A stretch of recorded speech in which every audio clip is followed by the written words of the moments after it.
Yes! Aujourd'hui, on va parler de quelque chose que tout le monde sait faire. Se raser. Mais est-ce que vous vous rasez comme du monde, hein? Est-ce que votre peau devient aussi lisse ou plus lisse qu'un bébé, hein? Est-ce que vous vous rasez pour de vrai? C'est ça qu'on va parler aujourd'hui à Bière et Dentelle.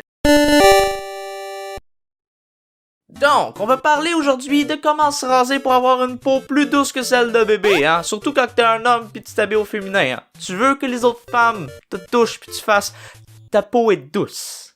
Pas ta peau est rugueuse. Comme le monde a suivi, hein, j'ai déjà suivi des traitements de laser, mais ces tricks-là, je les faisais avant.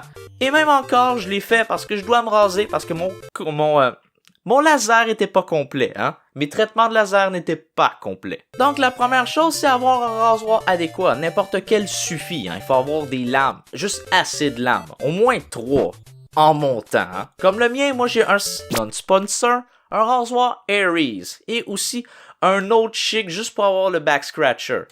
Mais celui-là a 4 lames, fait que moi je trouve qu'il est parfait pour moi. Je m'en sers d'ailleurs pour le visage et le reste de mon corps, mes bras, le torse, mes jambes. Après ça, il faut l'aiguiser, hein, parce que sinon il faudrait toujours utiliser des nouvelles lames à chaque fois. Fait qu'on est mieux de l'aiguiser, et quoi de mieux que juste un bout de jeans, hein? Un vieux jeans, tu fais juste aller dessus de cette façon-là, et ça aiguise ta soi-dite lame. Donc maintenant, on va aller aux étapes pour se raser comme du monde, hein? Min-maxer, on minimise les effets négatifs et on maximise les effets positifs. Donc la première chose que lorsqu'on se lève le matin pour faire notre routine, qu'est-ce que vous allez penser, hein? Manger? Non! Manger, ça va activer la circulation sanguine et ça va te faire saigner un petit peu plus. Il en est pas question, hein? Tu vas aller te raser avant. Donc, si la deuxième réponse, comme je viens de dire, c'était d'aller tout de suite se raser, non! C'est pas ça qu'il faut faire. Il faut aller se laver avant. Parce qu'il faut laver les cochonneries qu'on a dans le visage, hein, et réchauffer notre peau aussi, hein, avec l'eau de la douche. Du bain aussi, ça peut marcher. Après, il est bien important d'appliquer n'importe quelle crème à raser. Ça peut être des crèmes à raser aussi pour de la peau sensible ou pas, peu importe. Moi, j'utilise pour le visage et j'en utilise pas aussi pour le reste du corps. Mais ça, c'est à vous de choisir. Hein. Si vous n'utilisez pas de crème à raser, ça peut faire un petit peu plus mal, mais ça dépend des poils. Là, après, on rase dans le sens du poil.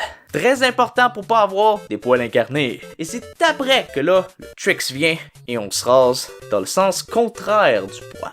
Pourquoi on y va pas tout de suite dans le sens contraire du poil? C'est parce que ça a un risque énorme de créer des poils incarnés. Et y aller dans ce sens-là et après dans ce sens-là, ça évite le poil incarné. Et tell me, j'en ai eu des poils incarnés et ça fait mal. Après, est-ce que tu croyais que c'était fini? Non. Aftershave, n'importe lequel, sans alcool, hein. Le but, c'est d'enlever le plus de saleté possible dans ton visage, hein. Faut pas que ça brûle pis ça assèche ta peau. Ça assèche ta peau. Faut que ça assèche la peau. Il faut que ça fait juste nettoyer le reste, hein. Enlever toutes les peaux mortes qui restent. Pour ce qui est du reste du corps, j'utilise pas généralement du aftershave ni de la crème à raser. Et je le fais régulièrement, côté comme ça. Instruction de plus. Le dessus de la barbe, certaines fois, ferait des vrilles. Suivez le plus possible le sens de votre barbe. Et c'est pas mal tout.